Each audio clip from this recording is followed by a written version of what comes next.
Tutuldukan na ni Pangulong Bongbong Marcos ang Padrino System sa pagpapatayo ng farm-to-market roads. Sinabi yan ng Pangulo sa harap mismo ng mga magsasaka sa Cagayan. Nasa frontline ng balitang yan, si Maricel Halili.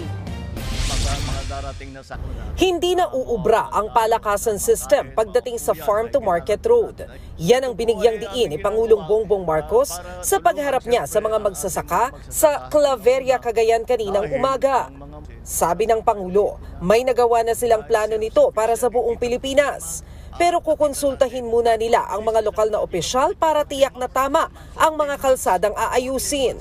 Hindi lang yung kagaya ng dati na palakasan lang, nakikiusap lang, o lagyan ko yung farm-to-market road dito. Pag medyo kaibigan, pag medyo kapartido, sige, approve. Walang plano. Kung minsan kung saan napupuntang farm-to-market road na hindi naman nakakatulong sa ating mga magsasaka.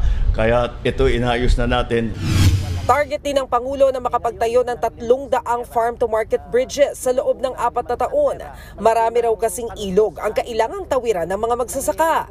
Pero bilin niya, tiyakin na hindi ito basta-basta magigiba. Nitong October 6 lang, bumagsak ang Pigatan Bridge sa Alcala, Cagayan dahil umano sa overloading. Pinag-aaralan na rin ng Public Works ang pagsasagawa ng struktura ng mga slope protection para pagka malakas ang ulan o pati pagkadindol ay hindi na tayo magkakaroon ng biktima dahil nabagsakan sa pagguho ng lupa.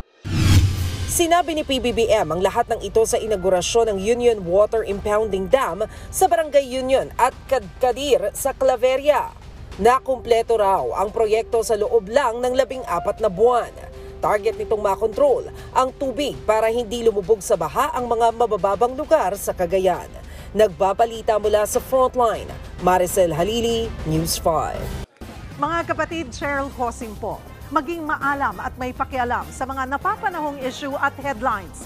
Mag-follow at mag-subscribe na sa social media pages ng News 5.